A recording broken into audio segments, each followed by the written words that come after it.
Ok. Muy buenas tardes a todos. Hoy es 15 de marzo de 2024 y tenemos el honor y el gusto de tener con nosotros al senador David Luna, suficientemente conocido, cuya hoja de vida la distribuimos con las invitaciones, quien nos va a hablar, quien nos tiene una tesis que queremos escuchar. Él nos dice que el futuro de Colombia no se juega en el 2026, en las elecciones presidenciales, sino en las próximas semanas, incluso en los próximos 4 meses. Senador, bienvenido, muy contentos de tenerlo con nosotros y adelante. Bueno, doctor Armando, en primer lugar, muchísimas gracias por esta invitación a usted y a todo este muy importante grupo al que yo creo que no solo el país le debe mucho con sus enseñanzas, sino fundamentalmente con sus ejecutorias. Y en segundo lugar, pues cuando usted me hizo esta muy honrosa invitación, me insistió mucho en la necesidad de compartir en la tarde de hoy una visión política, una visión interna de lo que sucede en el Congreso y obviamente un análisis respecto a temas importantes y claves como los que tienen que ver con el gobierno actual. Entonces yo quisiera pues insistir en que seguramente en estas cortas palabras habrán acciones de carácter económico, por supuesto, pero que particularmente trataré de esbozar algunas ideas que seguramente puedan generar opiniones, controversia y lo más importante, trabajo futuro. Yo señalo evidentemente que Colombia no se juega su futuro en el año 2026, sino se lo juega en los próximos 4 meses.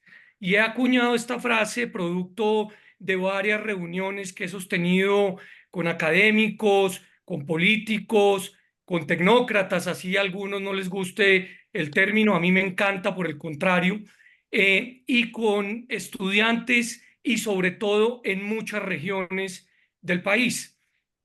Las personas tienden a decir que más allá de la valoración que tengan del gobierno del presidente Petro, lo que hay que hacer es comenzar a trabajar para construir unas importantes candidaturas en el año 26 de forma tal que donde se han cometido equivocaciones, pues se puedan resolver dentro de 2 años. Yo creo que no. Yo creo que estos 4 meses o tal vez ya 3 van a ser fundamentales para decidir el futuro del país, no solamente por el desarrollo de las reformas que son plenamente conocidas, sino también por una serie de actuaciones que a mí me han venido generando una gran preocupación. La primera de ellas, llamémoslo el juego de palabras sobre las vigencias futuras, que en días pasados tuvo una amplia discusión en el país. Eso evidentemente generó un problema de desconfianza muy grande en lo que hace referencia a muchos de los proyectos que se financian precisamente con vigencias futuras. El segundo de ellos, la inconsistencia del presupuesto de 2024, abriendo una puerta a una parálisis estatal, poniendo en tela de juicio la estabilidad, pero también generando un nerviosismo muy grande. En tercer lugar, el comunicado del Ministerio de Hacienda sobre la responsabilidad que tenían las utilidades de las empresas sobre el comportamiento inflacionario y obviamente las alertas que ha lanzado recientemente el Comité Autónomo sobre la probable o el probable incumplimiento de la regla fiscal. Yo creo que estos anuncios evidentemente vienen ambientando pues una serie de determinaciones que es muy importante tener presente y no simplemente cómodamente pensar en que esto se va a resolver en una elección en el año 26. Por el contrario, yo creo que los temas que les acabo de mencionar, sumados evidentemente a las discusiones que se están dando en el Congreso de la República, pues nos hace pensar que bajo ninguna circunstancia se puede sacrificar la confianza porque estamos comprometiendo la inversión y el crecimiento, por supuesto, asociado al futuro. Entonces, dicho eso, yo quisiera hacer un primer paréntesis o un primer zoom mejor sobre la reforma a la salud. Yo creo que muchos de ustedes, o posiblemente algunos, o de pronto pocos, quedaron tranquilos con la radicación de la ponencia negativa a la reforma a la salud firmada por 7 miembros de la Comisión Séptima del Senado de la República. Yo también creo que es un avance importante. Sin embargo, yo quiero ser enfático en señalar que ese proyecto de ley no está hundido. Ese proyecto de ley no está archivado. El gobierno nacional, en cabeza del señor presidente y de su equipo, como seguramente ha pasado en todos los pasados gobiernos, va a hacer un esfuerzo enorme para tratar de evitar que esa decisión se tome. Y un esfuerzo basado en dos estrategias muy sencillas. La primera, tratando de generar recusaciones sobre quienes han anunciado su voto negativo. Ustedes muy bien saben por su experiencia en el Ejecutivo que las recusaciones no se resuelven en la misma comisión donde se discute el proyecto, sino se resuelve en la comisión de ética, donde el partido político del presidente tiene cómodas mayorías. Y lo segundo es que evidentemente, pues esta técnica, esta tesis fue la que permitió en su momento aprobar en primer debate la ponencia de la reforma laboral en virtud de que con esta jugadita el quórum va a tener evidentemente que ser reconfigurado y creo yo que a eso es lo que se le apuesta en estos momentos en el gobierno nacional. ¿Qué hemos hecho nosotros? Yo adopté 3 estrategias desde hace unos meses. La primera, que me parece que es importante, quien lo considere oportuno sumarse, es la de llamarse o de constituirse o de consolidarse un plan padrino para poderle contar a los congresistas que están tomando este tipo de decisiones cuáles son las opiniones de hombres y mujeres que han dejado parte de su vida en el Estado, que conocen perfectamente el funcionamiento del mismo.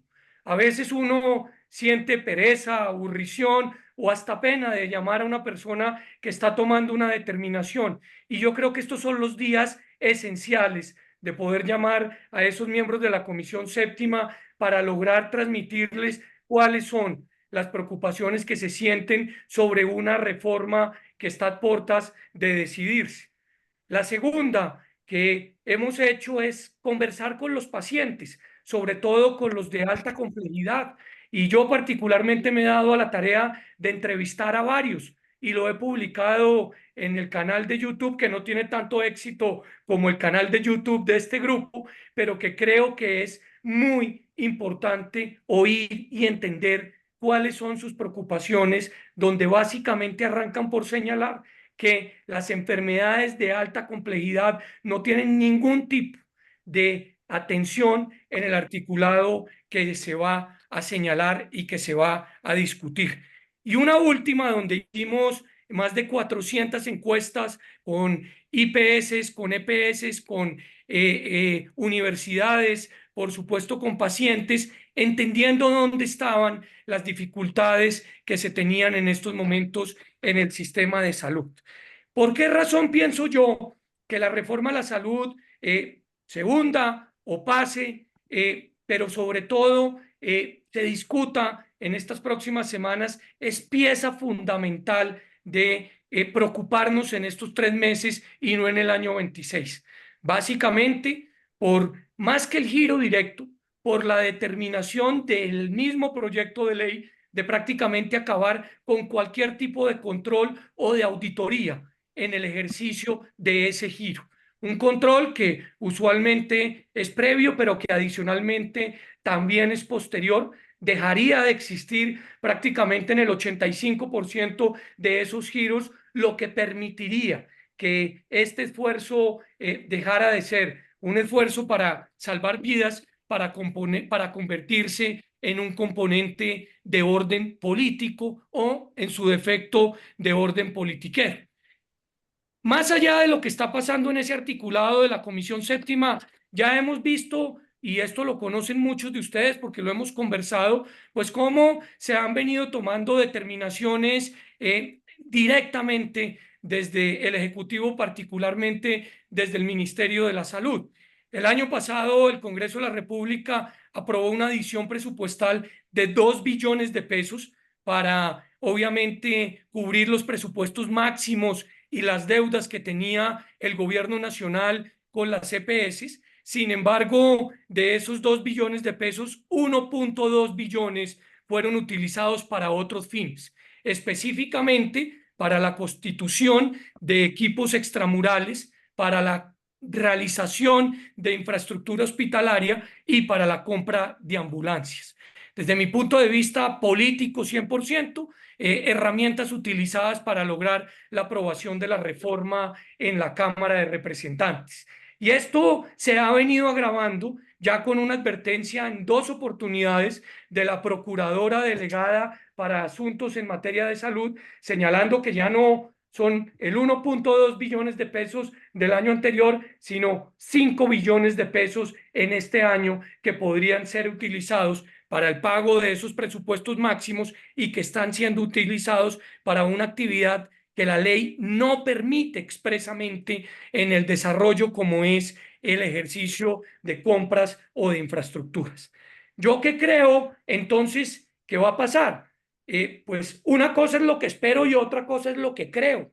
Primero esperaría que evidentemente esta reforma no tuviera futuro distinto a el archivo en el Senado de la República, pero sin embargo creo que entre el día lunes y después de Semana Santa el gobierno va a hacer un esfuerzo grande para salvarla, con una estrategia muy sencilla: presentar una ponencia alternativa para posteriormente tratar de aprobarla en la Comisión Séptima y en la plenaria del Senado, y cuando sea obviamente ley, pues llegue, o más que ley, cuando sea aprobada en la plenaria, pues llegue a la conciliación y de esa manera se pueda mantener el texto de la Cámara de Representantes, que desde mi punto de vista pues genera unas gravísimas preocupaciones.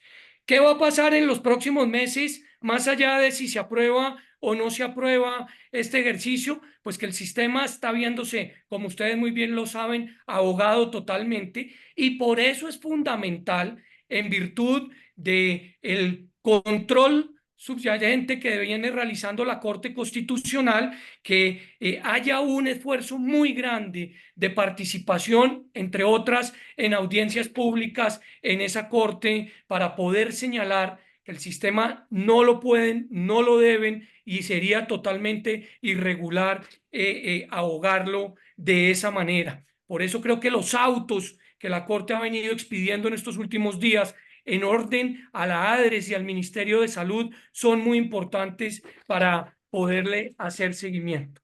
Terminaría este primer Zoom señalando entonces que creo que la reforma a la salud, como fue presentada sin concertación y obviamente sin opción de mejora, pues no tiene ninguna posibilidad distinta al ser archivada. Sin embargo, ese archivo no va a ser aceptado por parte del gobierno de manera efectiva y eficiente en los próximos días. Va a ser lo posible por lograr cambiar ese destino. Y tercero, pues claro que sí, lo sabemos todos, el sistema de salud requiere ajustes, requiere cambios que perfectamente se podrían dar de manera fácil y de manera consensuada.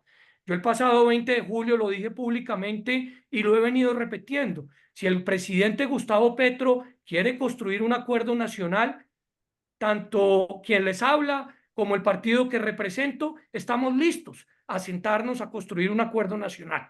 Y creo que el primer punto debería ser ponernos de acuerdo en qué se requiere ajustar en el sistema de salud, pero bajo ninguna circunstancia generar un impacto que pueda ser utilizado para la manipulación del proceso electoral venidero.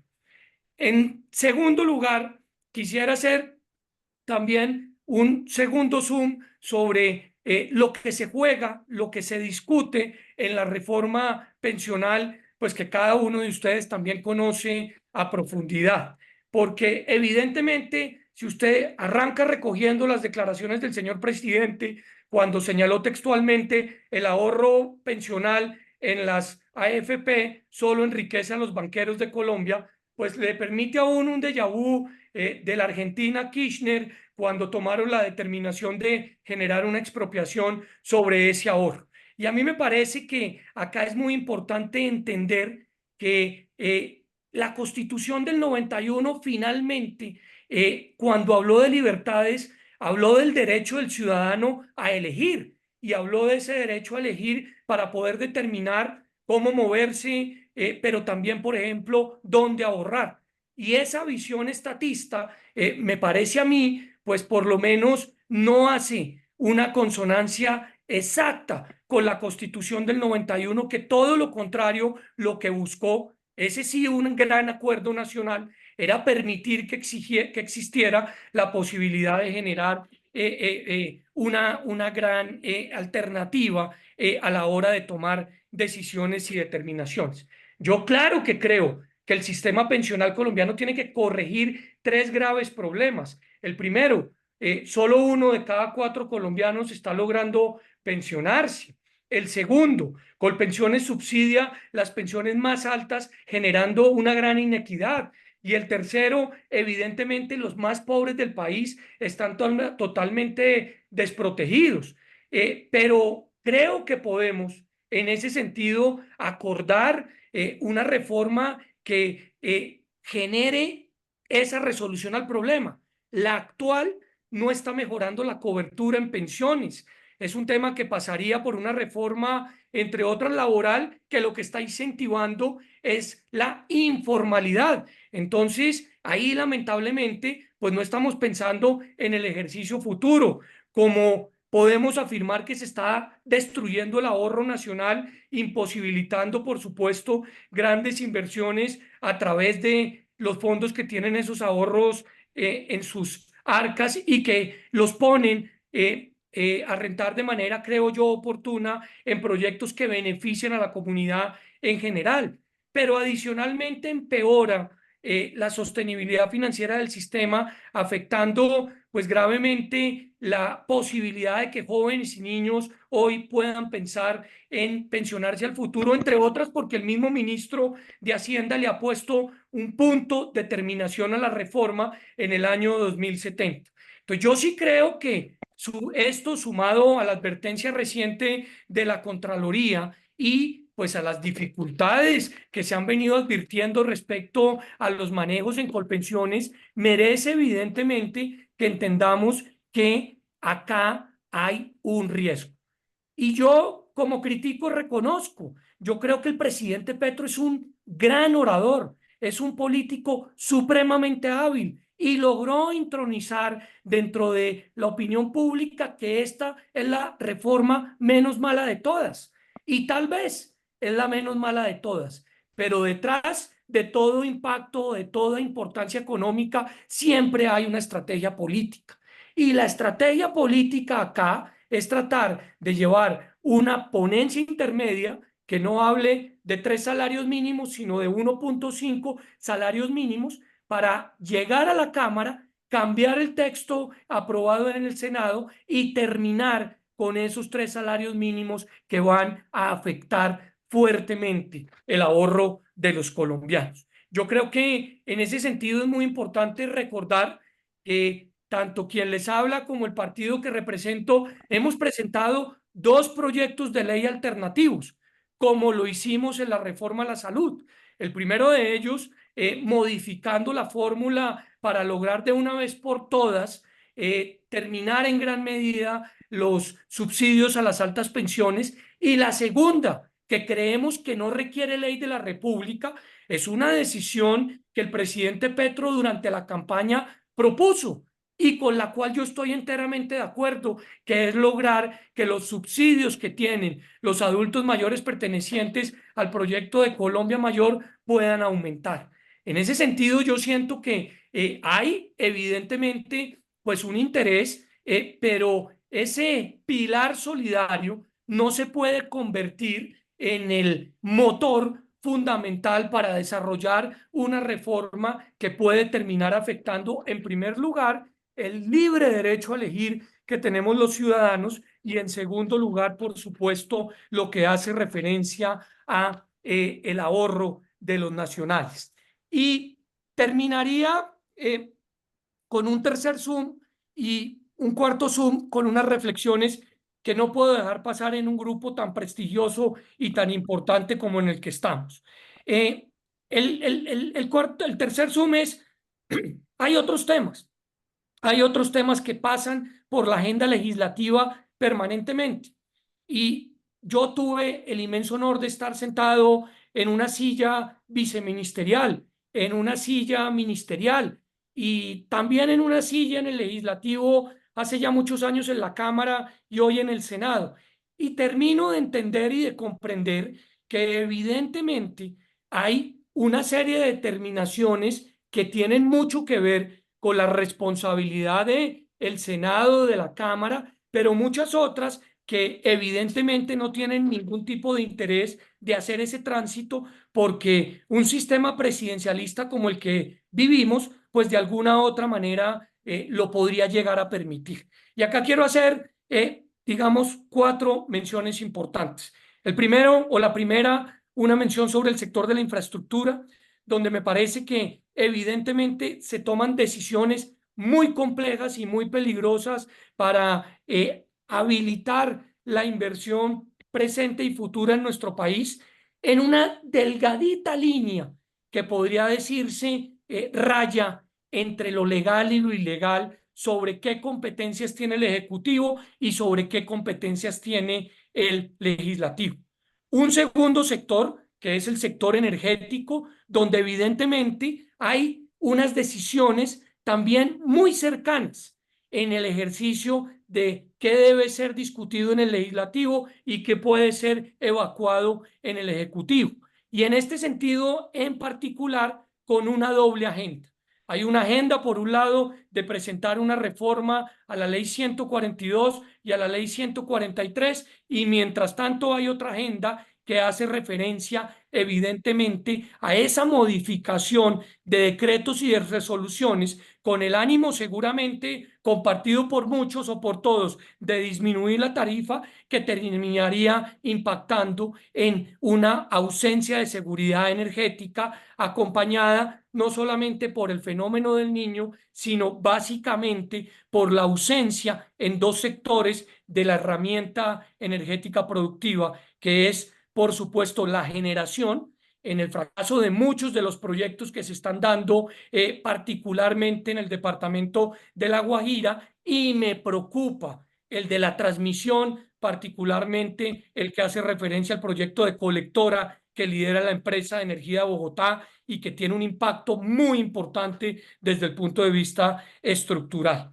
Y dos temas adicionales que me parece son vitales, y es uno, por supuesto, la reforma laboral, que evidentemente ha sido presentada, no tramitada, pero sí con unas condiciones y connotaciones muy complejas, como precisamente la de hace 2 días, cuando se señaló que cualquier empresa colombiana que tenga en su desarrollo laboral pactos colectivos puede ser susceptible de multas hasta de 1.500 salarios mínimos. Y acá hay una inversión de valores muy compleja. A mí me enseñaron muy chiquito cuando llegué al servicio público que si uno no estaba de acuerdo con la ley, lo que tenía que hacer es promover su cambio. Bajo ninguna circunstancia tratar de brincarse. Y hoy en día en Colombia, nos guste o no nos guste, esté de acuerdo la OIT con nosotros o no lo esté de acuerdo la OECD con nosotros o no lo esté, los pactos colectivos hacen parte del funcionamiento de muchas empresas colombianas y adicionalmente de muchas iniciativas, particularmente de una central de sindicato que, entre otras, tiene hoy una división después del fallecimiento de su líder, Julio Roberto Gómez, particularmente la CGT, muy compleja, porque el Ministerio de Trabajo solamente reconoce como interlocutor válido a quienes no están de acuerdo con, o mejor, a quienes están de acuerdo con esa tesis de carácter laboral.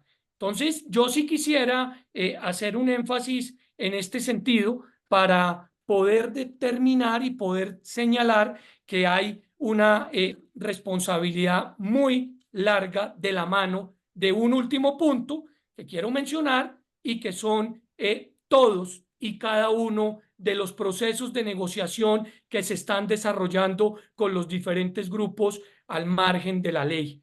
Y acá hago un último zoom mencionándoles pues que todos recordamos los decretos de cese al fuego de diciembre 30 del año 2022, unos de ellos no aceptados por esas mismas organizaciones, y lo que estamos viendo hoy es unas grandes dificultades de acción de la fuerza pública, sobre todo en regiones donde el ELN y el Estado Mayor Central se convierten en socios para combatir al Clan del Golfo. Pero más allá de esa reflexión, lo que importa es lo que los corrillos políticos empieza a sensibilizar el aparato estatal, más allá de que esa sensibilización vaya en contra del Acuerdo de Roma, de que es que en Colombia deberíamos buscar una ley de punto final, no solamente para la criminalidad, sino también para quienes han ejercido la política y hoy o en el pasado han tenido problemas judiciales. Esto lo señalo entonces para retomar, señalando que la reforma a la salud sigue viva. Yo pienso que el presidente Petro está interesado en seguir y en participar en el proceso electoral en el año 26, no sé si directamente o por interpuesta persona. A diferencia de mis profesores constitucionalistas, creo que todavía hay espacio constitucional para hacer los ajustes que se creen o que se pueden a través de una Asamblea Nacional Constituyente y no de un acto legislativo en el Congreso de la República. Y creo que es muy importante tener presente que evidentemente es valiosísimo pues entender también los riesgos de la ponencia alternativa en materia pensional. El doctor Petro estuvo por muchos años, por muchas décadas en la oposición, y siento que vi en él el pasado 7 de agosto cuando se posesionó un hombre demócrata, con el ánimo de respeto por las instituciones, por la libertad de prensa, que dijo que quería conversar con la oposición. Lamentablemente, yo prefiero más ese Petro estadista que el Petro activista que he visto recientemente con el ánimo de golpear a cualquier institución que no esté de acuerdo en estos momentos. Por eso es que yo creo que nos estamos jugando la vida en los próximos 3 meses, la vida de la democracia, la vida de la institucionalidad y no en el 26. Y como no puedo dejar de aprovechar esta gran oportunidad, yo creo que un grupo maravilloso como este, más allá de sus tendencias políticas, más allá de su filosofía política, más allá de sus preferencias, porque de eso se trata la democracia, de respetar y de construir consensos producto del disenso. Sí creo que hay unas labores muy importantes. Y la primera de ellas es que veo un muy precario activismo académico, empresarial y por supuesto un muy precario un muy precario activismo gremial. Yo no creo que bajo ninguna circunstancia podamos pensar que la policía política de un gobierno, cualquiera sea, puede callar el activismo. Hacer activismo no es nada distinto que opinar y que poner a la gente a pensar y que permitirle a los ciudadanos que oigan las dos versiones de las historias. Y yo siento que un grupo como estos tiene la posibilidad de, en segundo lugar, tocar algo que por muchos años nos ha hecho un gran daño en Colombia, y es las regiones. A nosotros nos toca desbogotanizar Colombia, nos toca entender que es muy distinto lo que se piensa en una región cualquiera del país a lo que se vive en una capital. Y en este sentido, yo creo que tenemos una gran oportunidad para lograr dar este tipo de debates en lo más profundo de la región para entender de qué manera se puede avanzar en ese sentido. Y en tercer lugar, pues esto evidentemente, y como me invitaron a una reflexión política, pues concluyo con una reflexión política. No puede terminar en un vaivén o en un bypass o en un péndulo de extremos. Esto tiene que terminar en una actuación cada día más importante y es lograr que la juventud y lograr que muchos quienes viven alejados de la política entiendan que ahí hay no solamente una responsabilidad, sino una oportunidad. Tenemos que poner en la agenda pública el primer empleo de los jóvenes. Tenemos que poner en la agenda pública la posibilidad de acceder a esos créditos para estudiar, para poder lograr que ese ejercicio universitario sea una realidad. Porque mientras que se polariza entre las ideas o se estigmatiza entre las ideas de lo que se llama la derecha o la extrema derecha y la extrema izquierda, terminan sucediendo unos grandes problemas muy complejos en el entendido que hay otros que necesitan también pensar. Y para cerrar, no me voy a ir sin hablar del 26. El próximo presidente de Colombia va a ser un presidente, hombre o mujer, de izquierda, de centro y de derecha al mismo tiempo. Y eso no es ser tibio, eso claramente es entender que necesitamos recuperar el orden y la seguridad, por supuesto, el control territorial, que tenemos que respetar profundamente las instituciones de este país y la democracia, y que tenemos que comprender que seguimos teniendo una gran fracción de nuestro país por debajo de la línea de pobreza que merece que el Estado haga un esfuerzo mucho mayor al que está haciendo.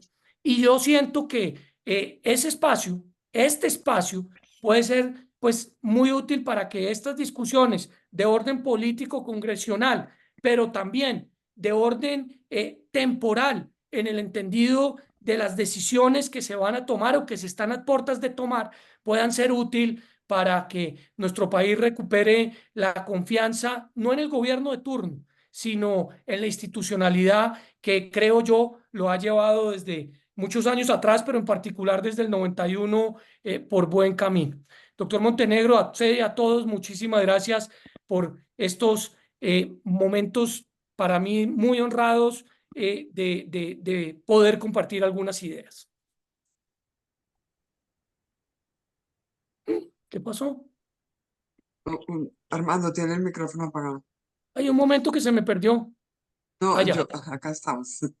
ya, pensé Armando, que me tiene el habían perdido. micrófono Ah, apagado sí, ya. ahora estaba sin micrófono. No, mil gracias, senador. Muy interesante, una presentación pues, muy provocadora que sin duda va a suscitar reacciones, preguntas, comentarios. Por eso quiero invitar a las personas que quieran participar que levanten la mano. Ya tenemos dos manos levantadas y les voy a dar la palabra, pero por favor pida la palabra cuando en los próximos minutos. Gabriel Sánchez, adelante.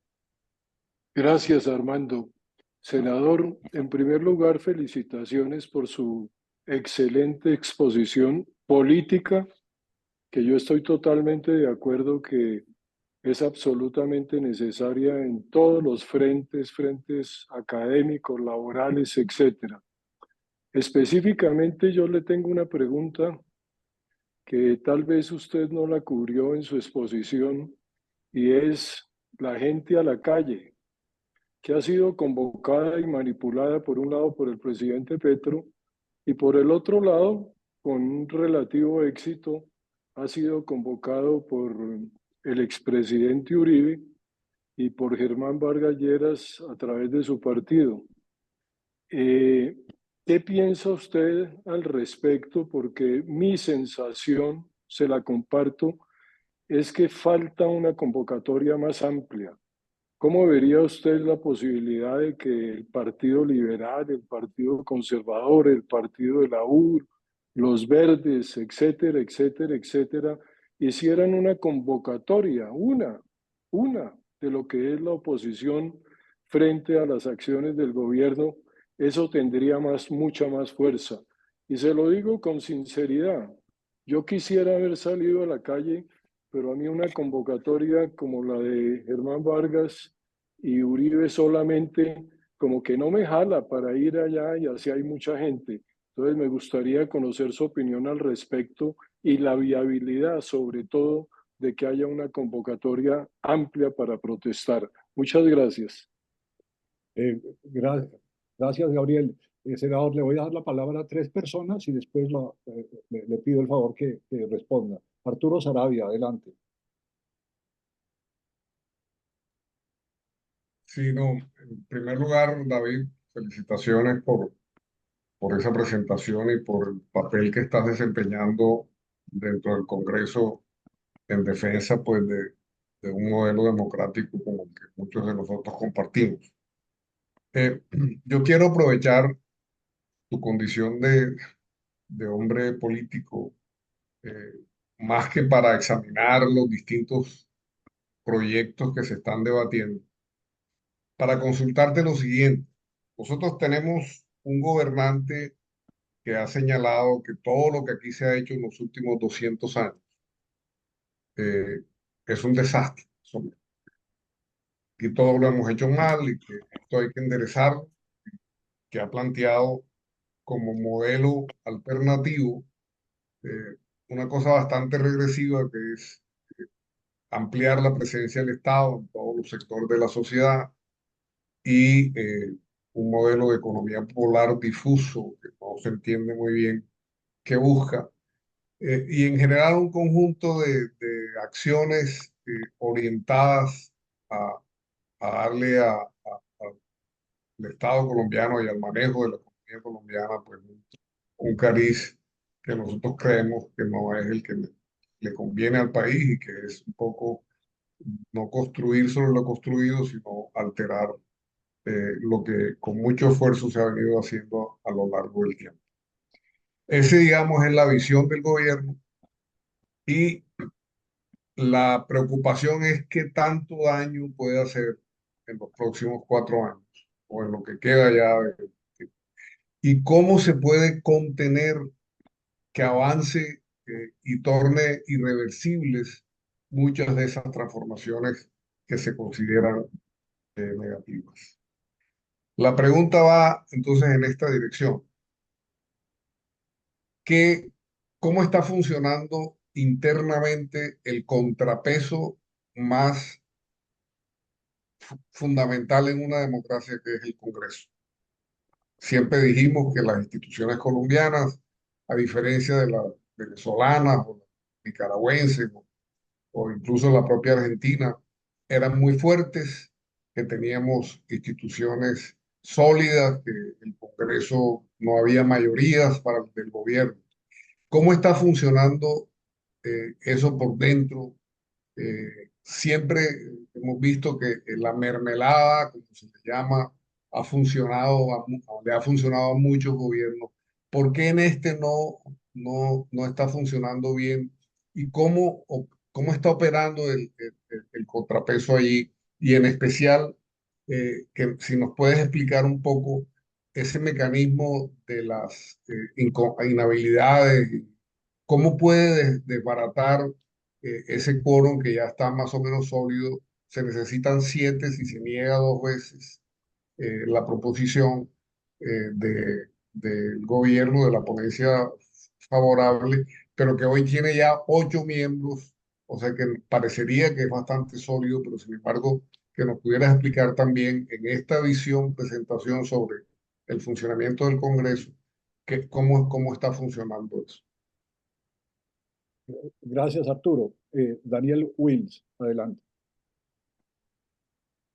Senador, pues muy interesante la charla, me uno a lo que se ha dicho. Mi pregunta es sobre seguridad, sobre su visión sobre la seguridad en dos dimensiones. Por un lado, yo quería saber si usted ve en el aspecto de la seguridad que en los meses próximos, en lo que queda el gobierno, nos estamos jugando algo de largo plazo, un poco en el mismo espíritu de lo que nos contó de salud. Y también sobre el mismo tema de seguridad, quería preguntarle en su opinión qué papel va a jugar la seguridad en las elecciones del 2026, ya que nos habló de las elecciones de 2026? Gracias, Daniel. Ahora sí, senador, adelante.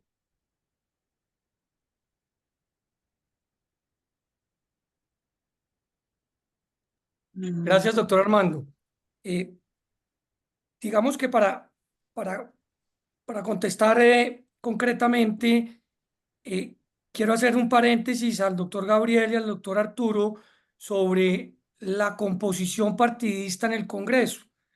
En el Congreso es muy importante tener presente que por primera vez, creo yo, después del año 91, más allá de que ya lleva 8 años expedido, el estatuto de la oposición comienza a ser una figura interesante. Pero ese estatuto de la oposición tiene unas consideraciones que no necesariamente muchas personas entienden. La primera de ellas: un partido político, cuando inicia un gobierno, tiene la posibilidad de declararse como partido de gobierno, partido independiente o partido de oposición. Pero después tiene una única posibilidad para cambiar esa posición.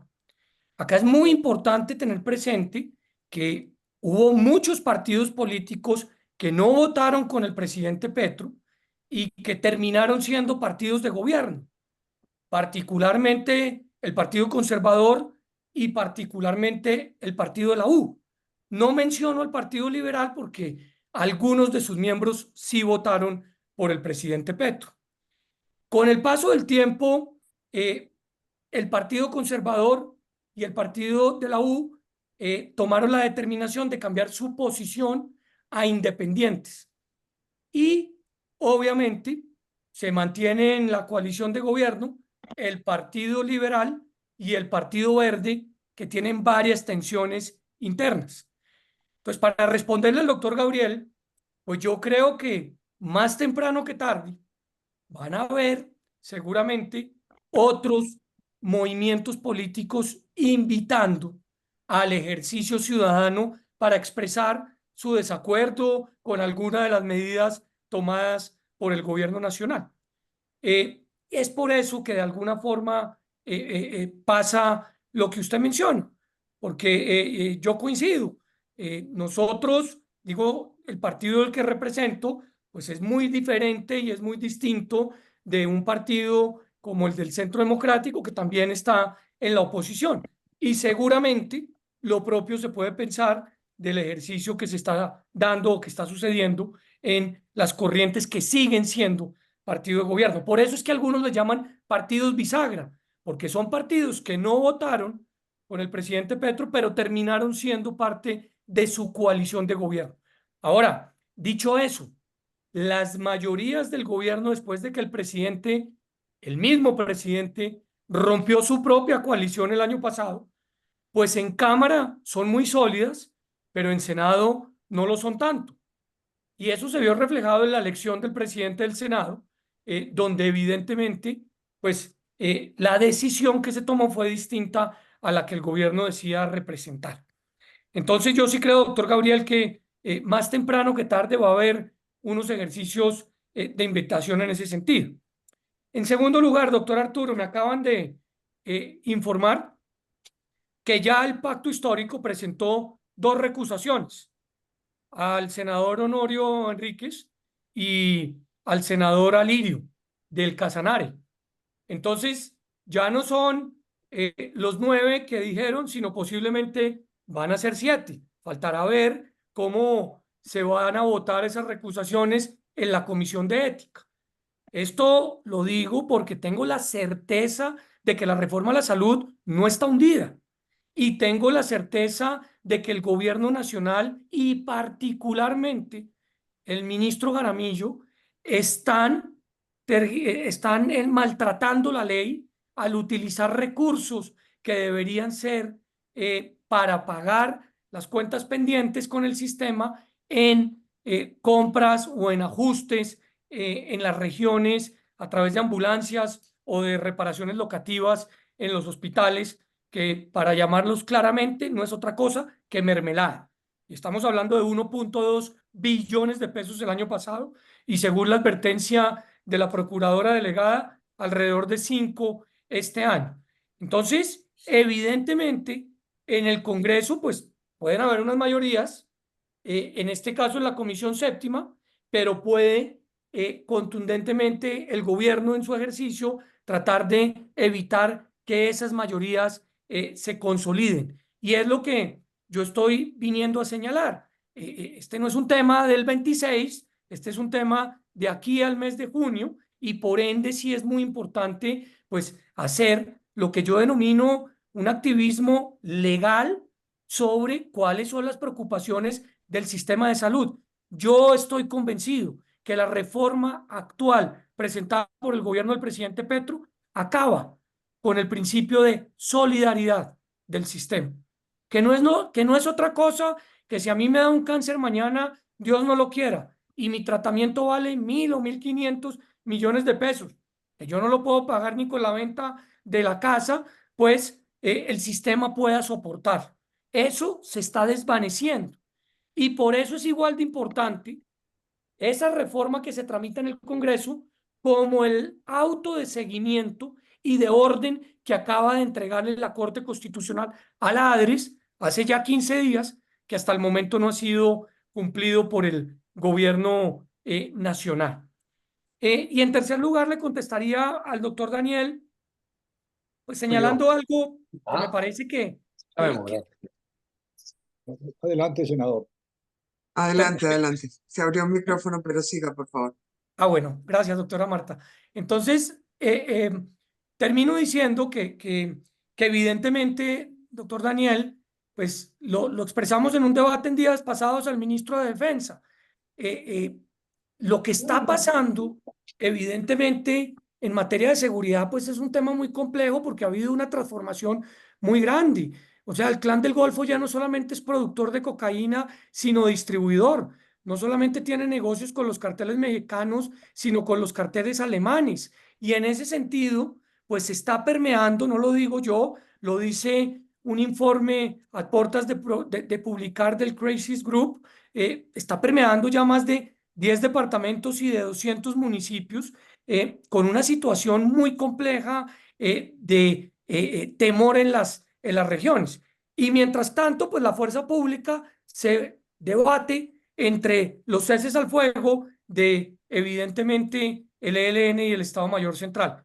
Yo soy un hombre de diálogo, yo soy un hombre de paz, creo y aposté al proyecto de paz con las FARC, pero la pregunta es, ¿por qué reiterativamente están hablando de una ley de punto final? ¿A qué le quieren apostar? ¿Quieren apostarle a convocar una constituyente para discutir una ley de punto final y de paso en esa constituyente que tiene tiempo de sobra para ser tramitada, discutir un artículo sobre la reelección presidencial?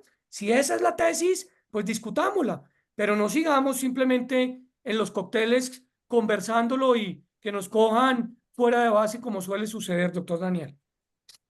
Muchas gracias, senador. Por favor, Jorge Humberto Botero, adelante.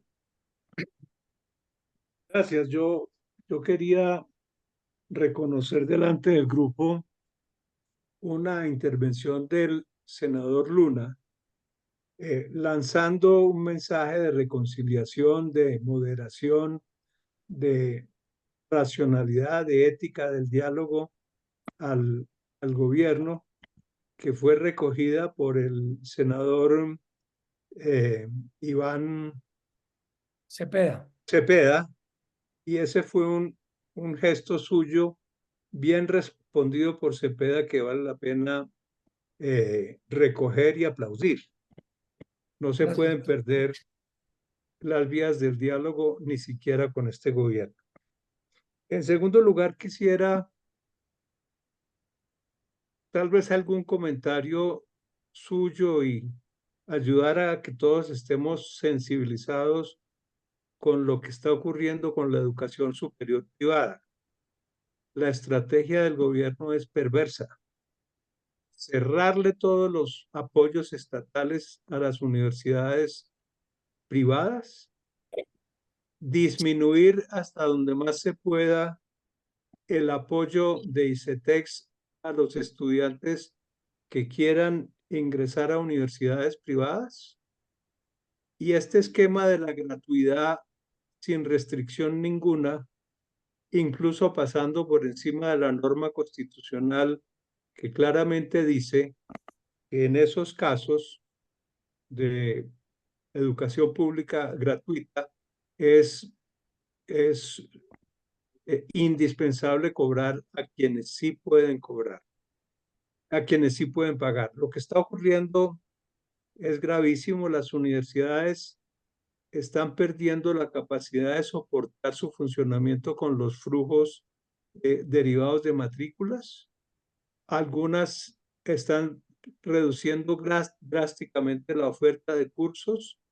Algunas están teniendo que reducir los patrimonios que tienen. Y esa es una situación verdaderamente grave porque tiene unas implicaciones en el largo plazo que son incuestionables. Entonces, senador, tal vez un comentario suyo sea importante. Y por último, lo que el senador Luna ha dicho respecto de la ausencia de los gremios y empresarios, con muy poquísimas excepciones, es un problema de enorme gravedad. El gobierno no tiene que meter a la gente a nadie para que la gente se sienta ya intimidada. Y cuento esto, la Escuela Antioqueña de Ingeniería va a ser un foro muy interesante en el que voy a participar la semana entrante. Y estuvo la universidad tratando de construir un módulo para que se hablara específicamente de este tema que acabo de mencionar, la educación. Bueno, el resultado que me contaron fue lamentable. Ningún rector, ningún experto en educación proveniente del sector privado quiso comparecer y dar opiniones en público sobre esa materia trascendental. Yo lo felicito, senador, por el trabajo que está haciendo y por la muy buena exposición que hoy nos ha entregado. Gracias. Gracias, doctor Botero. Rudy Holmes, adelante.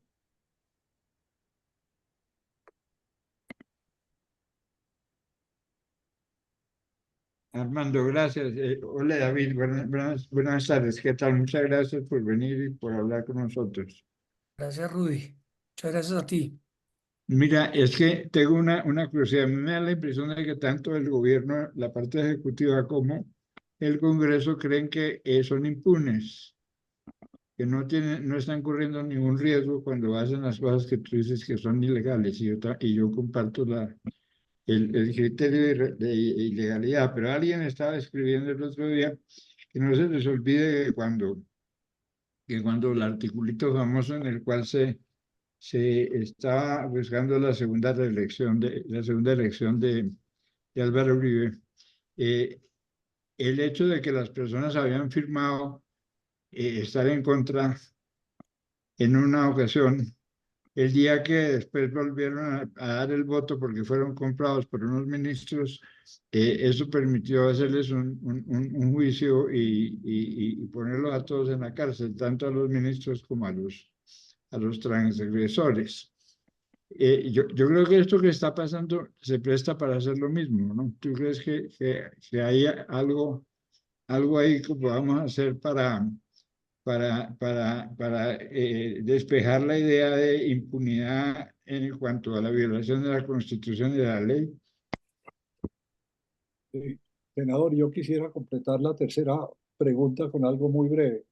En el supuesto de que logren pasar la reforma a la salud por la Comisión Séptima a través de estas recusaciones o comprándose unos votos, etcétera, ¿usted cuál cree que sería el resultado de una votación en la plenaria del Senado? Si es que eso se puede más o menos predecir. Adelante, senador. Doctor Armando, arranco por su pregunta y yo creo que es lamentable decirlo, pero en la plenaria del Senado la reforma sería una realidad. Estamos muy lejos de lograr una mayoría en el Senado, en la plenaria, pese a que trabajamos muy fuertemente. Y yo insisto, y perdónenme, lo hago en un escenario tan importante como este, rodear a las personas que han tomado la decisión de soportar la ponencia negativa, creo que es vital. la presión que está ejerciendo el gobierno es enorme, pero no solamente la presión con llamadas, la presión a través de la Dirección Nacional de Inteligencia, de la DIAN, de la UIAF, de la Unidad de Protección, en fin, acá no se están utilizando los métodos democráticos, sino adicionalmente, o mejor aún, se están utilizando unos no santos desde mi punto de vista. Y ahí conecto con el doctor Rudolf Holmes. La justicia cojea, pero la justicia llega, tarde o temprano. Yo creo que el gobierno se está equivocando en su estrategia de que corrupto que es pescado, corrupto que se le pide la renuncia, porque se cree que con eso pues se lavan las manos. No, ahí hay una serie de responsabilidades penales muy grandes, tanto de funcionarios de medio como de alto nivel, porque las normas, pues vuelvo e insisto, son para cumplirlas y yo sí creo, doctor Rudy, que hay mucha gente ejerciendo una labor de litigio estratégico, no solamente para controvertir las normas en los diferentes estamentos judiciales, sino adicionalmente para lograr desarrollar estas actividades. Eh, yo comparto con usted, uno no puede pensar que acaba de haber una sombra permanente de impunidad. Eh, eh, Tarde o temprano podrá exigir y existir. Y qué buen ejemplo daría, por ejemplo, la nueva fiscal, que tome determinaciones y decisiones sobre lo que está pasando en este momento, como también lo que ha pasado en el pasado, por supuesto. Y en tercer lugar, pues, doctor Jorge Humberto, yo coincido plenamente con usted y arranco por la segunda parte de su intervención. Eh, el empresariado tiene que dejar de pensar únicamente en las utilidades y tiene que pensar que estamos perdiendo la democracia, independientemente de quién esté gobernando. Acá hay evidentemente estrategias para lograr ir callando cada vez más a quienes piensan distinto y a quienes hacen control. Y nos está dando temor hacerlo. Y lo digo con nombre propio. Me pareció de muy mal espíritu patriótico lo que hizo Sura en la discusión de la reforma a la salud. Ni crea Sura que con mi voto va a lograr que pase de ser una EPS a una administradora regalándole un 8% del sistema. Ni más faltaba. Y puede ser muy importante reconocerle a Sura su gran labor en el pasado. Pero siento que lo que hizo en este momento no es patriótico bajo ninguna circunstancia. Y lo estamos viendo en otros sectores. En la reforma a la salud, perdón, en la reforma a la educación, pues ha sido muy poca la participación de la universidad privada. ¿Cuál es el temor? ¿A qué le tenemos susto? Que sí, que nos van a quitar los créditos del ICETEX, pero no podemos callarnos por eso. Tenemos es que luchar con argumentos, explicarle a los jóvenes qué significa perder la oportunidad de que con plata de los impuestos que nosotros pagamos, ellos puedan educarse en la universidad que escojan. Yo sí siento que estamos perdiendo una gran batalla y yo estuve sentado en una silla gremial y sé que a muchos de mis amigos de los gremios les molesta profundamente que yo diga esto, pero los gremios tienen que decirle a sus asociados que tienen que salir a defender antes que cualquier otra cosa el país y la institucionalidad. Y si la superintendenta de Industria y Comercio quiere convertirse en la policía política del país, pues la vamos a enfrentar y a confrontar en derecho, sin necesidad de gritar, sin necesidad de insultar. Pero acá sí me parece que tenemos una gran responsabilidad porque nos estamos jugando la vida en estos 4 meses. Y la reforma a la educación, que va para la plenaria de Cámara, que seguramente pasará, doctor Botero, en Cámara, pues además de esa pugnacidad contra la universidad privada, tiene otra preocupación muy compleja y es que, como casi todas las reformas, no se ha presentado su impacto fiscal y los estudios que hemos recibido hasta el momento, pues tienen una gran dificultad a la hora del análisis. Mil gracias, senador. Hay dos manos levantadas y les pido el favor a más personas que quieran participar, que sea la tercera pregunta. Camilo Herrera, adelante. Senador, un placer verlo por estos lados. Doctor Camilo, ¿cómo está usted? Una pregunta más de política que yo no sé si este grupo la tiene presente, pero para llevarlo en la discusión, porque lo que estamos hablando del Congreso y debates de proyectos de ley de reforma pareciera estar ajustados solo al primer semestre. Lo que sabemos es que en el segundo semestre el Partido Conservador tendría la presidencia del Senado. ¿Eso cómo cambia el mapa del trámite de las reformas hacia el segundo semestre y qué impacto tendría esto en 2025? Porque es cuando tenemos que empezar a dilucidar lo que le puede pasar a la economía el otro año. Gracias, Camilo. Gloria Valencia, bienvenida. Adelante. Gracias, doctor senador. Es que a mí me quedó sonando. Ay, ¿no me oye, cierto? Sí. Sí, claro que sí. Claro, Estoy estaba anotando, doctora Gloria, acá la pregunta. sus cuentas en el Senado me parecieron como tan pesimistas porque, a ver, dígame qué de aquí no suena.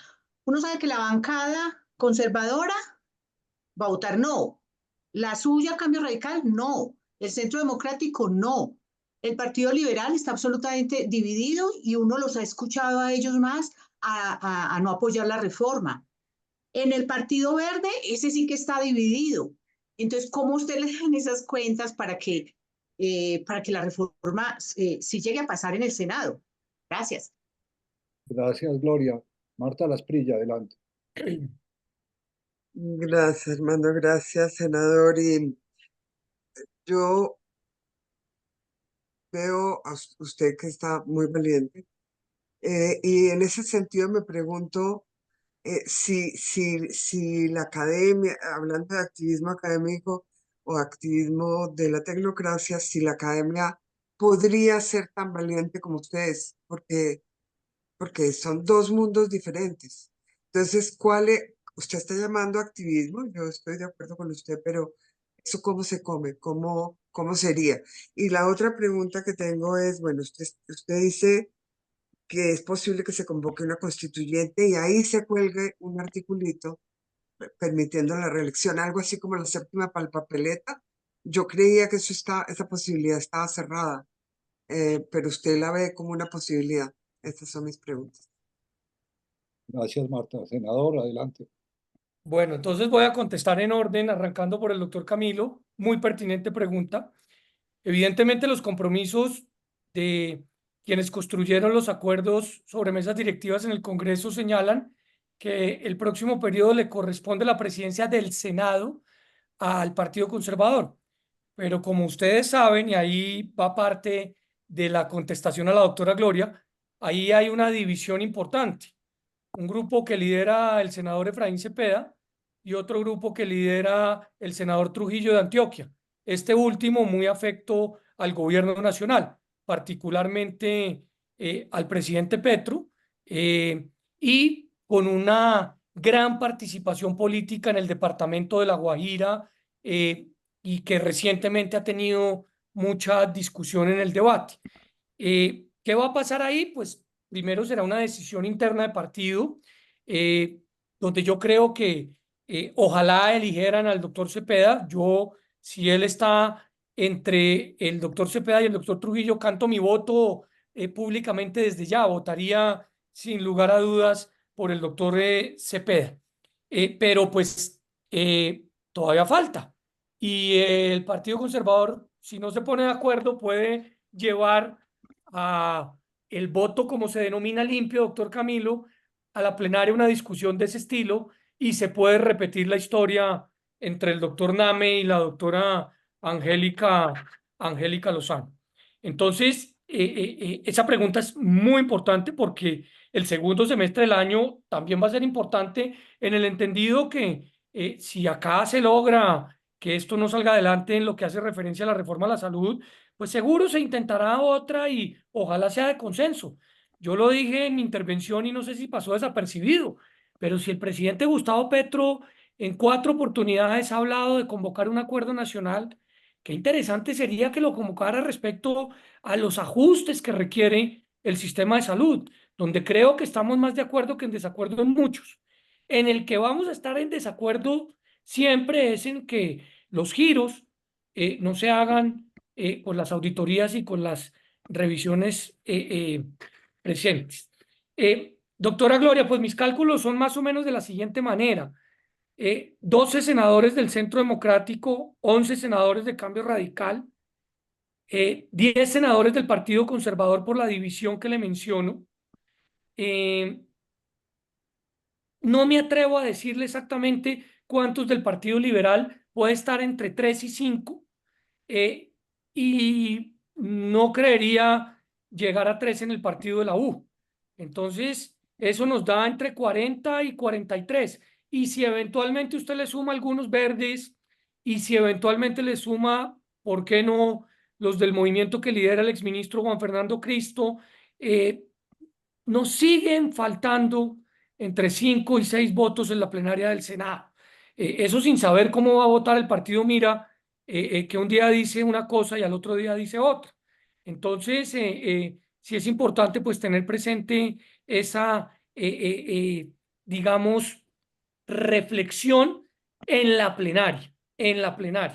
Pero lo más importante de todo es que es clave tener presente que el hacer quórum también ayuda. Entonces, muchos de los partidos dicen no voy a votar, pero finalmente terminan haciendo el quórum, configuran la posibilidad de iniciar las sesiones y posteriormente pues la aprobación de la misma. Entonces, insisto que la reforma a la salud está más viva que nunca y hay que dar esa pelea de manera contundente. Y para responderle a la doctora Marta, pues se me hace agua la boca porque yo sí creo que, como lo dije en un video hace unos días dirigido al sector productivo colombiano, vivimos un país muy distinto al que vivimos hace 30 o 40 años. Uno antes tenía un problema y llamaba al ministro de turno y el ministro le contestaba y de pronto lo resolvía o de pronto no. Y si no lo resolvía, pues el gremio invitaba a el gobierno y pues había diálogo. Y más allá de una cosa o de otra, pues había intercambio. Hoy estamos viviendo una acción política distinta y no es la acción política de los youtubers o no es la acción política del activismo, no, es la acción política de lamentablemente la pérdida de la evidencia, la pérdida del consenso, la pérdida de los acuerdos, porque es mucho más rentable confrontar, porque es mucho más rentable polarizar, eso es lo que da likes, y de alguna otra manera, pues el gobierno lo entendió, y por eso el presidente el 7 de agosto, con un discurso muy sensato, es un presidente muy distinto al del día de hoy. Entonces, yo sí creo que estamos en mora de hacer activismo, pero de hacer activismo con base en la evidencia, de hacer activismo para explicarle a la ciudadanía que literalmente no tiene un minuto para leer la reforma a la salud, cuál es el impacto. Yo entrevisté hace unos días a la directora de las asociaciones de usuarios de una EPS y me decía, mire, la reforma a la salud va a acabar con la vida de los pacientes de alta complejidad. Yo le preguntaba por qué. Y ella me decía, porque no vamos a tener quien responda, como hoy sucede con una EPS que podemos entutelar. Y yo le decía, ¿y por qué los pacientes no se han pronunciado? Me decía, porque no tienen tiempo para leer o trabajan o leen la reforma. Entonces, yo sí creo que el activismo es parte esencial de lo que nos corresponde. En cualquier espacio, en cualquier momento, podemos tener la posibilidad y hay que rodear, evidentemente, a quienes toman decisiones en estos momentos porque pues, la soledad que se siente en la política en un sistema presidencialista es muy grande. Es muy, muy grande y no sobra nunca un mensaje de WhatsApp, una llamada, una anotación, una invitación a una persona que toma una decisión con la cual compartimos, o si no, con la que no compartimos también, que me parece a mí es sano y sensato. Yo le dije, como decía el doctor Botero hace unos días en la plenaria, al doctor Cepeda que estaba listo para, por ejemplo, hablar del problema tan complejo que tenemos en algunas regiones del país sobre el tema del narcotráfico y el impacto que eso tiene en la sociedad. Pues, ¿por qué? Porque pues es mi responsabilidad poder construir diálogo. Pero eso es el doctor Cepeda. Muy distinto es el doctor Petro, quien no ha permitido durante los últimos 2 años el diálogo. Nosotros le presentamos 3 alternativas al doctor José Antonio Campo sobre la reforma tributaria y ninguno de los puntos que tuvimos a consideración presentarle fueron atendidos.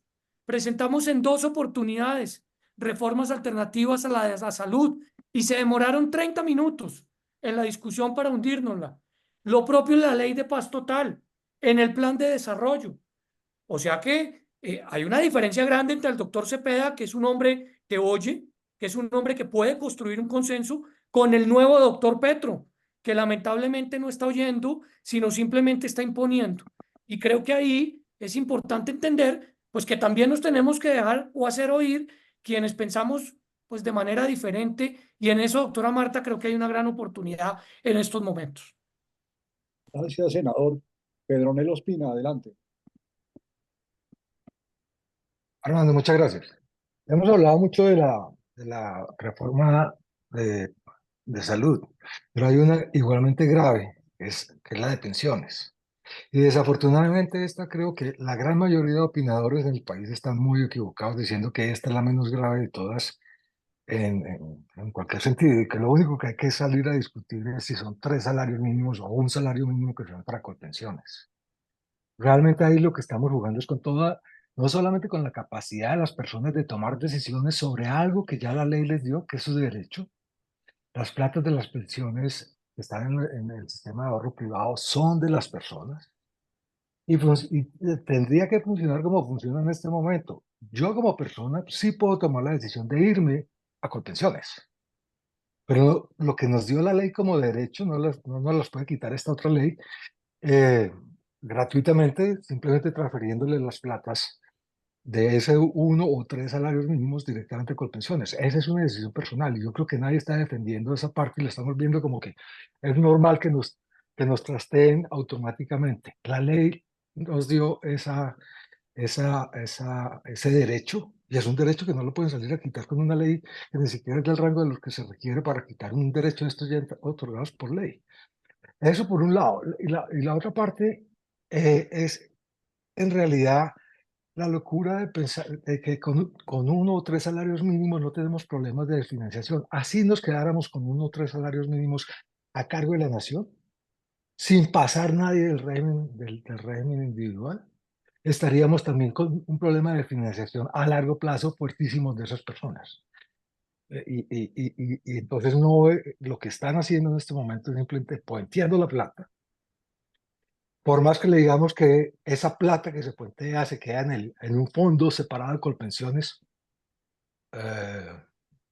dígame, la seguridad jurídica de eso, ya esas experiencias de fondos especiales que el próximo gobierno le da por cambiarlo, ya nos pasó. Estábamos montando un fondo de estabilización de petróleo, de precios petroleros, para en las bonanzas tener una cosa, pues llegó el gobierno de Samper y en la primera media hora el gobierno lo deshizo. Entonces eso no hay seguridad, y menos entre una ley ordinaria como las que están proponiendo. Y en últimas, lo que realmente sí estamos es poniendo el país en la capacidad más baja de resistir en el futuro, cualquier cimbronazo económico. En los 80s y finales de los 80 nos dimos contra el muro porque todo el ahorro del país estaba en ladrillos. El sistema PAC se desbarató y no había forma, o el sistema financiero en general entró en crisis y no había forma de reaccionar y tener ahorro para movilizar y generar. Y aquí lo que estamos pasando es que simplemente lo estamos pasando al gobierno para que se lo gaste. No, puede que se lo gaste solamente en pensiones, pero lo que sí estamos es habilitándole 12 billones de pesos por año que van a tener que dejar de contribuir del presupuesto nacional a los pensionados de Colpensiones. A mí en particular, uno de ellos. Pero realmente ahí el punto sí es que estamos entregándole una capacidad de plata muy importante al gobierno, y especialmente a este gobierno, para que en los 2 próximos años se desdiga de lo que tiene que hacer con pensiones y se dedique esa plata a lo único que van a saber hacer y con lo que van a ganar elecciones. Y es a repartir plata a través del DPS para el gobierno, para las personas. Y estamos dejando esa reforma con una visión muy mala de la mayoría de opinadores, que dice que esa es la menos grave de todas. Esa es tan grave que realmente nos va a hundir al sistema financiero y la capacidad de ahorro del país. Gracias. Gracias, Pedro. Senador, adelante. Doctor Pedronel, yo coincido con usted. Lo dije rápidamente en mi intervención, pero lo repito. Yo creo que esta reforma a la pensional tomó velocidad con esa frase. Es la menos mala de todas. Y yo creo que es muy mala, muy grave. Y lo que más me preocupa es la estrategia política que está detrás de, que vuelvo y la menciono. Aceptemos la reducción de 3 salarios a 1.5 en Senado y después en Cámara, como tenemos la mayoría, cambiamos otra vez a 3 y nos ganamos ese producto en la Comisión de Conciliación. Pero en segundo lugar, usted lo dijo, acá están atentando contra nuestro derecho a elegir dónde ahorrar. Eso es una premisa constitucional que creo que debe ser bastante bien respetada. Están atentando contra el ahorro, por supuesto, y obviamente hay unas cosas que han pasado desapercibidas.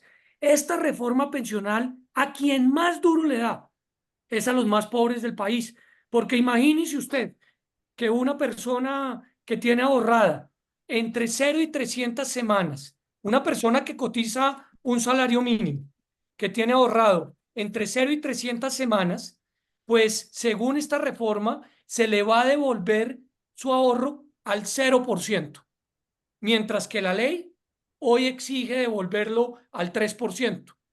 Esa persona es la más golpeada porque uno no se va a pensionar, dos ha hecho un esfuerzo por llegar a 50, a 100, a 150 semanas y eventualmente llegó a 300 y no se logró pensionar.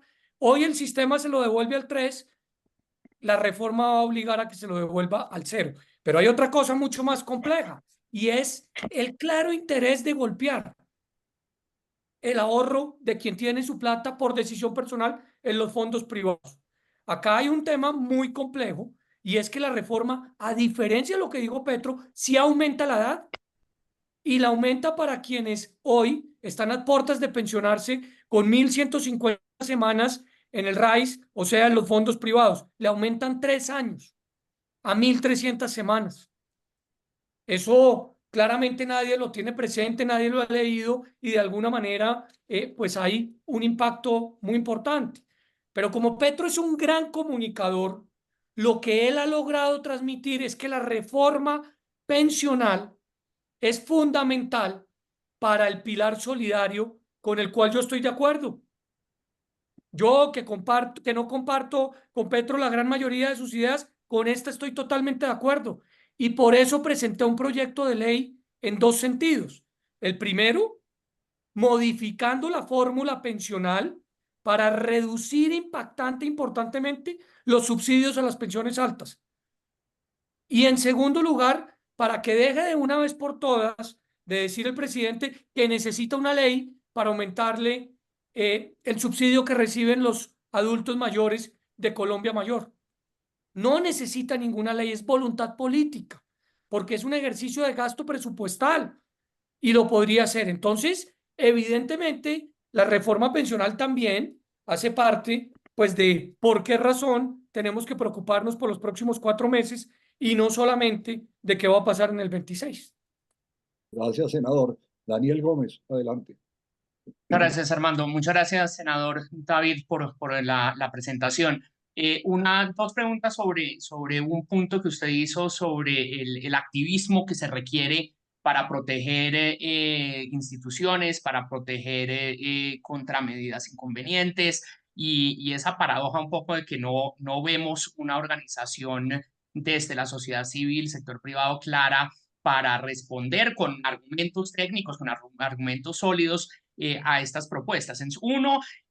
Una hipótesis que he oído es que en la medida en la que no pasen los proyectos de ley en el Congreso y aún ahora que ha sido más difícil pasar leyes, hay una cantidad de cosas pasando por debajo a nivel de actos administrativos, decretos, resoluciones, el día a día del funcionamiento de entidades donde se están haciendo muchas cosas y nadie parece estar no tienen la visibilidad que tienen las reformas en el Congreso, ¿no?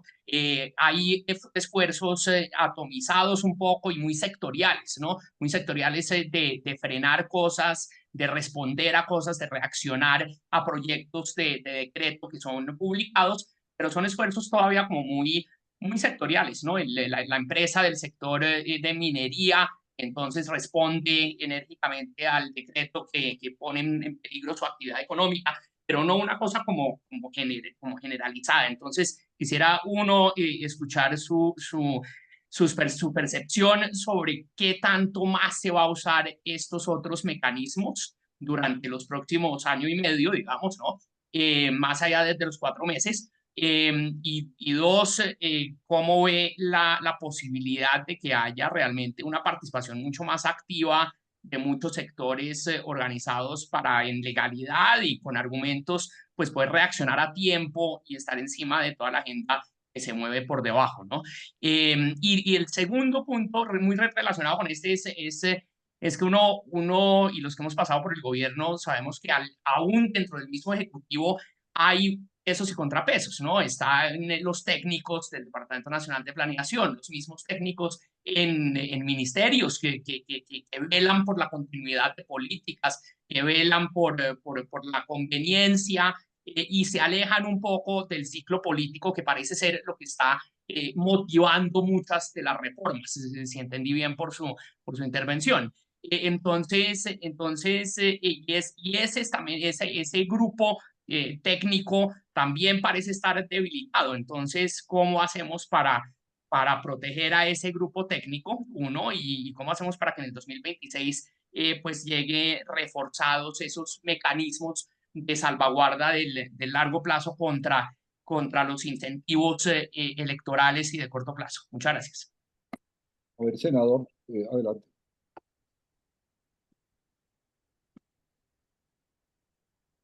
Doctor Daniel, yo creo que sobre el primer punto es valioso señalar que hay una iniciativa reciente que se denomina Defensores de la Legalidad y que lo que buscan es desarrollar interacción jurídica y judicial con resoluciones y decretos que creen o creemos violan, digamos, el aparato legal colombiano. Yo sí siento, y en eso que vale la pena decirlo cuantas veces podamos, que el sistema judicial ha actuado jurídicamente y ha tomado determinaciones en casos de mantener decisiones del Ejecutivo, pero en otros casos simplemente de declararlas nulas porque no tienen ningún tipo de soporte desde el punto de vista jurídico. Obviamente uno desde el Congreso pues no tiene la suficiente capacidad para estar presentando permanentemente este tipo de acciones y sí es fundamental entender que eso se llama activismo judicial y no solamente no es delito, sino está promovido en las mismas normas colombianas, permitiéndole a cualquier ciudadano presentar una serie de acciones, inclusive sin ser abogado, motivo por el cual siento que hay evidentemente unas oportunidades grandes.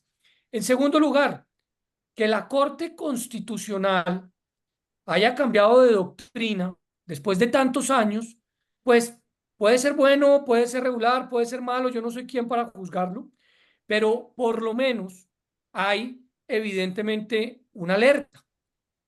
La Corte Constitucional dijo, a partir de mis próximos pronunciamientos, podré incluso derogar normas previamente a expedir los fallos.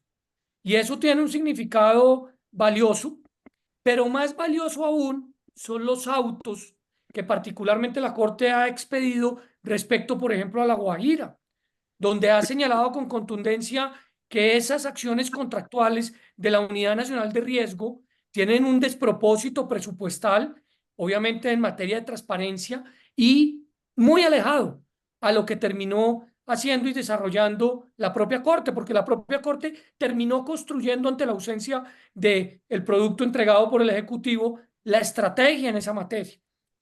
Y en tercer lugar, yo creo que lo que está pasando en el Consejo de Estado respecto a una serie de determinaciones y decisiones, pues es bien importante y bien valioso, pero evidentemente, pues las instituciones toman su tiempo y sobre todo, afortunadamente creo yo, la justicia es muy cautelosa con lo que se denomina medidas cautelares para no tomar decisiones en caliente o no tomar decisiones soportadas en acciones políticas. Pero eso sí va a ser pieza esencial de lo que está sucediendo. En segundo lugar, el golpe a la tecnocracia sí es muy grande. Antes de comenzar esta charla conversábamos con quien habíamos llegado que hay una crítica muy fuerte por parte de algunos sectores del gobierno sobre lo que se denomina tecnocracia, porque se dice que es una élite o se dice que es un grupo de los mismos. Pues a mí no me parece, yo sí todo lo contrario creo que lo que hay es que arroparla, aplaudirla y agradecerle lo que ha hecho por el país. Y yo hice una reflexión hace unos pocos días cuando me pregunté, políticos, tecnócratas, activistas, yo creo que los tres pueden ser útiles en el gobierno, pero lo que siento es que todas las tareas no pueden ser para los tres. Evidentemente hay una serie de responsabilidades pues que no puede desarrollar una persona sin una determinada formación. Y en ese sentido, creo que es donde hay un grave error en estos momentos de pensar que desarticulando la tecnocracia de los ministerios o de las entidades van a poder hacer lo que quieren hacer. Porque vuelvo y conecto con lo que dijo el doctor Rudolf Holmes. Finalmente, un servidor público es un servidor público y responde por lo que está permitido, pero también por lo que le está prohibido. Y en ese sentido, pues puede terminar, doctor Daniel, perfectamente en la cárcel donde cometa ese tipo de irregularidades. Entonces, sí hay una tarea muy grande que hacer en este activismo jurídico. Gracias, senador. Hay otra vez tres manos levantadas. Voy a darle la palabra a las tres personas y después vuelvo con usted, senador, agradeciéndole infinitamente su tiempo, su esfuerzo por acompañarnos y por conversar con nosotros. Pues, muchas gracias. Rudy, adelante. Sí, gracias, Armando. Mi pregunta es la siguiente. A mí me llama la atención que uno pueda sacar un proyecto de ley, pasarlo por el Senado y que después la Cámara lo modifique y que lo que vale es lo que se hace en la Cámara. Porque a mí yo tenía como la impresión, puede ser totalmente equivocada, de que había una jerarquía distinta, de que el Senado tenía más peso que la Cámara. ¿Por qué pasa eso? ¿Por qué pasa eso? Lo que estoy preguntando, David. Gracias, Rudy. Gloria Antes, María. por ejemplo, se reunían y se ponían de acuerdo, pero esto era cuando yo era ministro, lo que más pesaba era el Senado. Gracias, Rudy. Gloria María Borrero, adelante. Mil gracias, David, por esta exposición. Solamente quiero agregar algo que tú ya conoces, pero para conocimiento de muchos de este grupo. Hace año y medio, 80 personas más o menos, varios de ellos están ahí en este grupo, creamos la Fundación para el Estado de Derecho.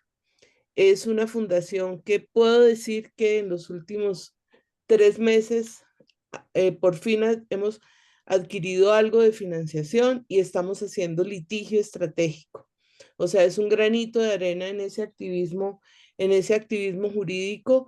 El bombardeo es mucho, nuestro Estado de Derecho está realmente muy amenazado, pero aquí hay unas personas que estamos mirando lo que está sucediendo. No conocía la creación de tu grupo, David, luego me lo cuentas en detalle porque yo sí creo que tenemos que unir esfuerzos entre muchas instituciones. He hecho contacto con el Instituto de Ciencia Política y otras entidades porque yo creo que en este momento tenemos que unirnos, aunque sí veo que hay mucho activismo jurídico por ahí suelto, pero yo creo que tenemos que ser mucho más estratégicos. Solamente quería agregar eso a esta conversación. Gracias.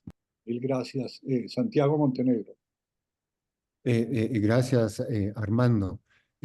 Felicitaciones, senador, por por esa magnífica exposición. Yo solo quiero, digamos, hacerle una sugerencia muy respetuosa en el sentido de que si sería posible, cuando el debate de las pensiones, que por supuesto se puede extender a los debates de los otros proyectos de ley, sería posible decretar, digamos, o pedirle al presidente del Congreso que haya sesión informal para que, para que sectores académicos, sectores gremiales, por ejemplo, por supuesto, los que tenemos que ver con la capitalización individual, podamos intervenir frente a todo el Senado. Porque si bien hemos tenido la oportunidad de asistir a algunas sesiones, bueno, primero en la Comisión Séptima del Senado, en un debate que hubo en la Comisión Tercera también del Senado, que fue un gran debate, pero digamos, tengo la impresión que la gran mayoría de los senadores, salvo unos pocos, como usted, y otros que se han metido a fondo a estudiar este tema que es técnicamente complejo, ¿no? Sería muy bueno que se pudiera en estas sesiones, digamos, abordar estos temas técnicos con calma, ¿no? Y permitir unas exposiciones más completas, más largas, para que podamos, ¿no? Expresar, por ejemplo, la importancia del ahorro y la capitalización individual y por qué el sistema de hoy, dada la transición demográfica, el aumento en la esperanza de vida, el envejecimiento de la población, está haciendo que más y más países del mundo sea el ahorro, ¿no? Y no los sistemas de reparto los que van a financiar las pensiones y van a cubrir los riesgos de la vejez, ¿no? Entonces, esa sería, senador, una respetuosa petición, ver si sería posible que pudiéramos nosotros y los académicos acudir y estar presentes en esas sesiones informales de la plenaria del Senado. Gracias, Santiago. Senador, ahora sí, adelante. Doctor Santiago, yo radiqué ya una solicitud en ese sentido, no la han discutido, pero no solamente para, digamos, los fondos, sino también para muchísimos centros de estudio, inclusive para las centrales sindicales que tanto tienen que decir, porque hay una gran diferencia entre algunas de ellas, para una serie de asociaciones de usuarios de Colpensiones que no sé si saben, se crearon recientemente, y obviamente para otra serie de personas que quieren y que han manifestado su participación. Yo sí creo que eso es fundamental y eso no puede ser ahí a pupitrazo limpio, porque este es un tema que así esté contra el reloj en tiempos, pues amerita una discusión muy, pero muy profunda. Entonces cuente con ello porque lo hemos hecho de esa manera. En segundo lugar, doctora Gloria María, lo que nosotros no tenemos un grupo, sino tenemos es una gente que está pues ayudándonos, y me encantaría tener el chance de podernos sumar a la fundación, porque pues ese sí es un tema muy importante y te agradezco muchísimo la invitación. Y en tercer lugar, doctor Rudy, voy a tratar de explicarlo de la mejor manera posible. Cualquier texto aprobado en Senado y en Cámara tienen el mismo valor.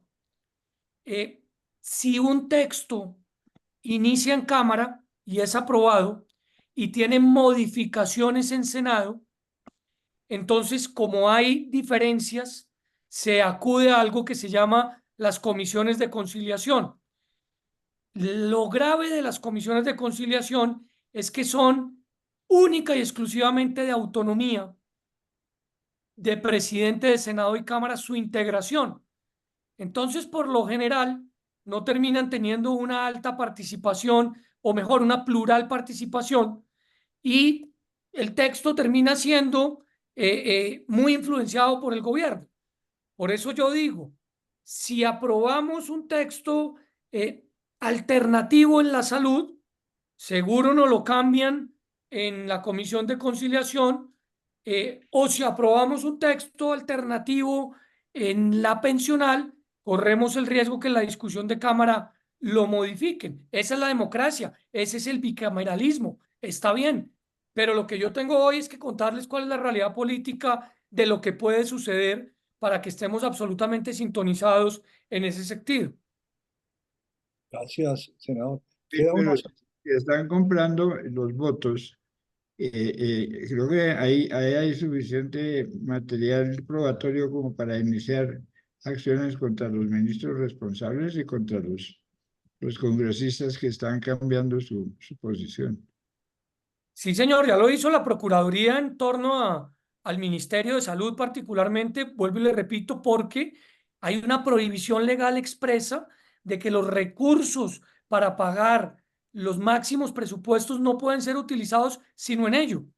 Y lamentablemente, el año pasado 1.5 billones de pesos, este año se calcula que hasta el momento 2 billones han sido utilizados en contratación de equipos extramurales, en compra de ambulancias y en reparaciones locativas que, pues, que claro que seguramente se necesitan, pero que no se puede hacer con los recursos del aseguramiento, no se puede hacer con los recursos pues, del pago de los tratamientos de los ciudadanos. Muchas gracias. Senador, queda una pregunta que le ruego nos llegó por chat. Mauricio Perfetti, ¿estás ahí? Mauricio, adelante.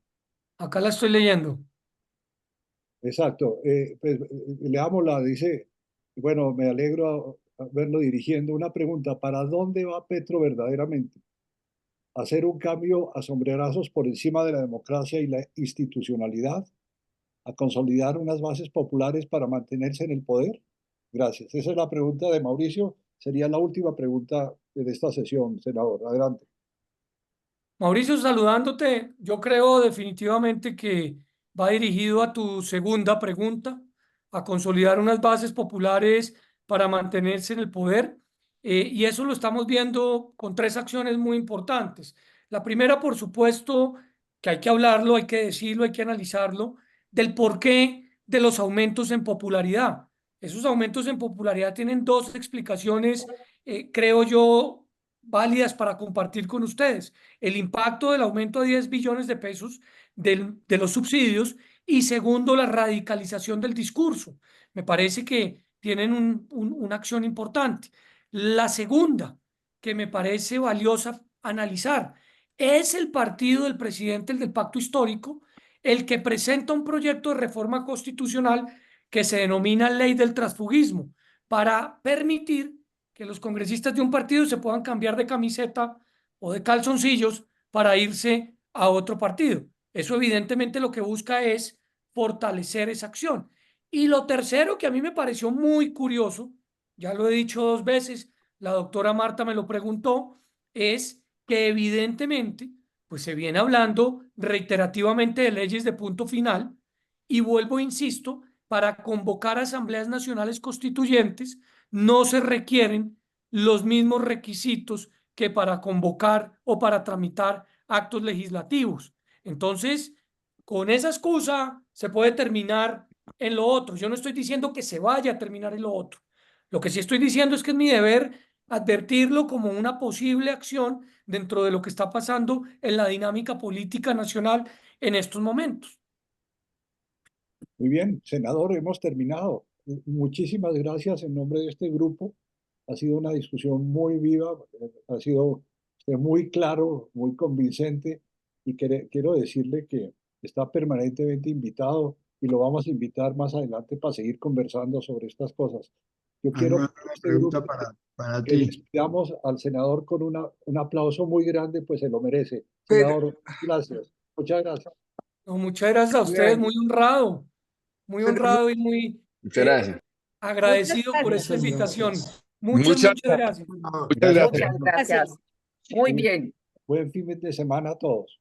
creo que Rudy tenía otra pregunta, no sé si Gracias. Rudy. ¿Es posible organizar una sesión con la gente de la Fundación